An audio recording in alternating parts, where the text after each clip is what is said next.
Le noyau contient les informations héréditaires. Le noyau de votre cellule œuf contenait déjà toutes les informations héréditaires, telles que la couleur de vos yeux, de vos cheveux, etc., etc. Alors, où elles sont donc dans le noyau, mais sous quelle forme? C'est quoi le support de l'information? Est-ce qu'elles sont écrites dans un manuel, sur des tablettes, dans un livre, une BD, que sais-je? Non, c'est pas ça le support de l'information. Le but, c'est de savoir quel est le support biologique. Pour ça, il faut observer des cellules soit à un moment particulier de leur vie, c'est-à-dire la division, soit on peut observer d'autres cellules particulières qu'on trouve chez un petit insecte dans les glandes salivaires du chironome. On arrive à observer le contenu du noyau, il est visible, et le contenu du noyau, c'est quoi? Ce sont des chromosomes. Donc des chromosomes, c'est là le support de l'information héréditaire qui est dans le noyau. C'est quoi un chromosome? Des genres de bâtonnets qui sont présents dans le noyau des cellules. Ici, vous avez plusieurs images. En bas, en microscopie optique, ici, en microscopie électronique. J'ai choisi des images où on voyait bien les chromosomes, ils étaient bien séparés les uns des autres, sinon, c'est pas lisible. Qu'est-ce qu'on en fait? Eh bien, on va ranger ces chromosomes parce que à analyser comme ça, c'est un peu le souk. On s'y retrouve pas trop, c'est plein de petits bâtonnets partout, on comprend rien. Donc, ce qui se passe, c'est que pour réaliser, on va réaliser un karyotype. On prend ces cellules, on se débrouille pour arrêter la division cellulaire au moment où ça se divise.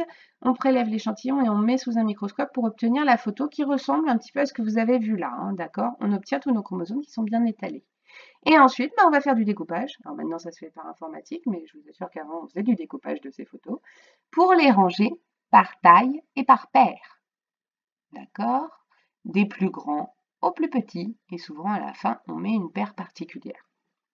Donc un karyotype, c'est l'ensemble des chromosomes d'une cellule qui sont rangés par taille et par paire. Qu'est-ce que ça nous apprend l'étude des karyotypes?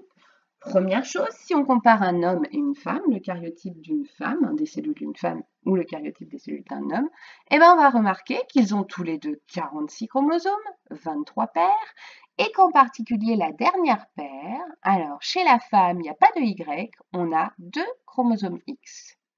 Chez l'homme, il y a un seul chromosome X et un chromosome Y. Donc femme, 46 chromosomes, 22 paires numérotées de 1 à 22, plus XX pour la dernière paire, la paire de chromosomes sexuels. Et l'homme, 46 chromosomes, 22 paires numérotées aussi de 1 à 22, plus XY, la paire de chromosomes sexuels masculines. On peut aussi regarder ce que ça donne chez d'autres êtres vivants. Par exemple, chez un chat mâle, on va observer 38 chromosomes. Et la dernière paire, ce sera XY. D'accord? Donc, vu que c'est un chat mâle, il y a aussi XY. Vous voyez que ça marche aussi. En fait, ça marche chez la plupart des mammifères. Il y a un autre système chez les oiseaux, mais ça va être WZ, il me semble. Et donc, chez les chiens, même chose. On peut observer des chromosomes bien rangés par paire. Et à la fin, donc 78 chromosomes cette fois-ci. Mais la dernière paire est XX, puisqu'ici, c'était une chienne, donc féminin XX. C'est la même chose que chez les humains, puisque ça marche chez les mammifères. Je vous ai mis par curiosité un autre karyotype de plante. Cette fois-ci, il y aura 20 paires de chromosomes, donc 40 chromosomes. Pas de paires de chromosomes sexuels, puisque la plupart des plantes portent les deux sexes sur leurs fleurs. Les étamines et le pistil, masculin et féminin. Donc chaque espèce possède un nombre de chromosomes précis. Dernière chose qu'on peut remarquer sur les karyotypes, ici je vous ai remis le karyotype d'un homme sain qui n'a pas d'anomalie, et là je vous ai mis un type d'anomalie chromosomique particulier qu'on peut retrouver qui s'appelle les trisomies. Cet homme ici qui possède ce karyotype, alors homme je vous le rappelle hein, puisqu'il a XY, est atteint par la trisomie 21, puisqu'ici, normalement les chromosomes sont rangés par paire, et bien là, il y en a 3 sur la paire numéro 21, c'est pour ça qu'on dit trisomie, c'est pour tri, c'est 3, zomie, c'est chromosome, donc 3 chromosomes, 21, c'est pour le numéro de la paire, trisomie 21, c'est qu'il y a 3 chromosomes au lieu de 2 sur la paire numéro 21, et donc on va avoir un nombre anormal de chromosomes, puisque l'espèce humaine, normalement, c'est 46 chromosomes, et là, on a un cas de figure où il y a 47 chromosomes. Alors ça arrive, ce genre de choses, hein, qu'il y ait un nombre anormal de chromosomes. Bien souvent, ça va empêcher l'embryon de se développer et il y aura un avortement spontané, c'est-à-dire que la femme va faire ce qu'on appelle une fausse couche, puisque l'embryon n'est pas viable, il ne peut pas se développer. Et puis, deuxième possibilité, hein, l'enfant est viable, mais dans ce cas-là, ça va déclencher l'apparition de caractères différents chez la personne, l'individu concerné, comme par exemple la trisomie 21. Des exemples d'anomalies qui existent chez les humains. Donc la trisomie 21, on appelle ça aussi le syndrome de Down. Ça touche la paire numéro 21. Je vous ai mis des caractères. Vous mettrez en pause si jamais vous êtes curieux, hein, mais bon, on ne va pas y passer une demi-heure. Il y a aussi la trisomie 18. La trisomie 13, ces deux trisomies-là, en général, les enfants ne vivent pas très longtemps, même s'il y a des exceptions. La trisomie 8, de la même façon, c'est létal pour le fœtus, donc la grossesse n'aboutit pas en général. Et puis il y a aussi des cas particuliers de monosomie, c'est-à-dire une femme à qui il manque un chromosome X, puisque normalement il y a 2 chromosomes X, et ça va provoquer quelques caractères un petit peu particuliers, des variations dans les caractères sexuels. Donc c'est la paire de chromosomes sexuels, la numéro 23 qui est touchée. Le syndrome de Klinefelter, où cette fois-ci on a XXY, donc trop de chromosomes sexuels, et on obtient un homme mais qui est stérile puisqu'il y a conflit entre les informations XX féminin, XY masculin. Et puis aussi le syndrome triple X qui existe avec trisomie X, c'est-à-dire 3 chromosomes X pour la paire de chromosomes sexuels. Dans ce cas-là, ça pose pas beaucoup de problèmes aux femmes et elles ne le savent bien souvent pas, donc on ne sait pas trop la proportion dans la population. L'information héréditaire est-elle la même dans toutes les cellules? Un exemple avec le clonage de la brebis Dolly, c'était le premier clonage réalisé par des scientifiques d'un mammifère. Et on a fait ça en prenant une cellule de pie. Hein, les pies, je vous rappelle, ce sont les mamelles des brebis. On a pris une cellule dans les pies des brebis, de la brebis B. Alors attendez, j'en suis où? Oui. Donc, on prend une cellule, pardon, de glande mammaire, elle est là, je me suis trompée de côté. La cellule de glande mammaire, on l'a pris chez la brebis A, la brebis blanche, ici, et on ne garde que le noyau, et je vous rappelle, le noyau contient les informations héréditaires, donc les chromosomes, donc le cariotype. Et on le met dans une cellule œuf qu'on a vidée, hein, qu'on a récupérée chez la brebis B, qui est noire.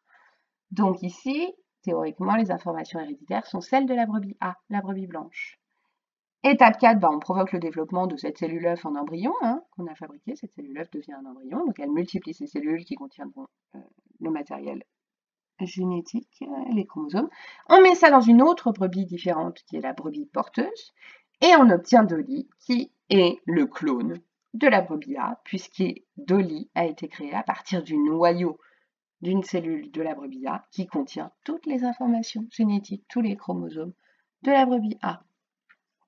On a fait ça avec plusieurs exemples. On a cloné des brebis avec des cellules de pie, donc ça c'est Dolly, des lapins avec des cellules d'ovaires, des chats avec des cellules d'ovaires, des chevaux avec une cellule de peau, un chien avec une cellule de peau, une souris avec un globule blanc qui contient aussi un noyau, et des chèvres avec des cellules de peau.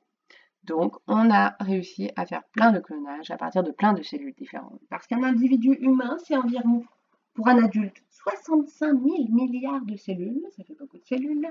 Chaque cellule a les mêmes 46 chromosomes que la cellule œuf dans son noyau. C'est-à-dire que quand il y a eu la fécondation qui donnera vous, par exemple, eh bien dans le noyau de cette cellule œuf qui a été créée au moment de la fécondation, il y avait 46 chromosomes, s'il n'y a pas d'anomalie, et dans votre corps, eh bien toutes vos cellules contiennent un noyau qui contient exactement les mêmes 46 chromosomes que dans la cellule œuf dont vous êtes issu. Une petite exception à la règle, c'est vos globules rouges, qui sont des cellules de votre corps qui ne contiennent pas du tout de noyau. Donc, voilà. De quoi sont constitués les chromosomes? Eh bien, on peut faire l'extraction du contenu des chromosomes, c'est l'extraction de l'ADN, puisqu'en fait, c'est l'ADN qui est contenu dans les chromosomes. On trouve assez facilement des protocoles sur Internet pour extraire l'ADN si jamais ça vous amuse. Et on obtient ces espèces de méduses ou de pelotes qu'on peut colorer avec des colorants particuliers de l'ADN. Et en fait, ces pelotes qu'on extrait d'un extrait de banane, d'un morceau d'oignon, de ce que vous voulez, de vivant, eh bien, c'est l'ADN qu'on extrait des cellules et c'est le principal constituant des chromosomes. Donc l'ADN, qu'on appelle de son vrai nom acide désoxyribonucléique, mais vous n'avez pas à le savoir, c'est le constituant des chromosomes. C'est une longue molécule filamenteuse. Et comment ça marche? Eh bien, en fait, l'ADN est enroulé autour d'autres molécules, enroulé, enroulé, enroulé, enroulé, et c'est ça qui constitue les chromosomes.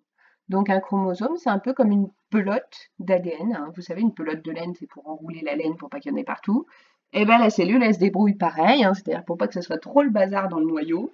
Si tout l'ADN était déroulé partout, eh bien, la cellule, elle a une technique, c'est qu'elle organise cet ADN sous forme de pelote, et ce sont les chromosomes. On ne les voit pas tout le temps. Pourquoi? Parce que la cellule, quand elle se sert de son ADN, qu'elle fait sa vie de tous les jours, elle en a besoin, donc il est déroulé, l'ADN. Et à quel moment on peut les voir? Eh bien, quand la cellule veut se diviser en deux, un peu comme pour un déménagement, elle fait ses cartons, elle range ses affaires pour pouvoir diviser, hein, en deux. Forcément, ça facilite de ranger son ADN et elle les range sous forme de chromosomes. C'est pour ça qu'on pourra observer les chromosomes au moment où une cellule se divise. Donc, c'est ce qu'on vous dit sur le petit schéma, hein. La molécule d'ADN est légèrement pelotonnée, c'est-à-dire elle est un peu déroulée dans le noyau, donc on ne voit pas les chromosomes. Et il y a condensation, il y a pelotonnage, il y a rangement de cet ADN sous forme de ces pelotes que sont les chromosomes au moment de la division cellulaire. Et c'est là qu'avec un microscope, on peut observer ces petits chromosomes dans la cellule. Voilà. Donc voilà pour la première partie. J'essaierai de vous faire une deuxième vidéo pour résumer le deuxième chapitre, qui devrait être plus rapide, parce qu'il y a moins de choses à dire. Et une troisième vidéo pour le troisième chapitre, histoire de revoir un petit peu la génétique pour ceux que ça intéresse. Bon courage!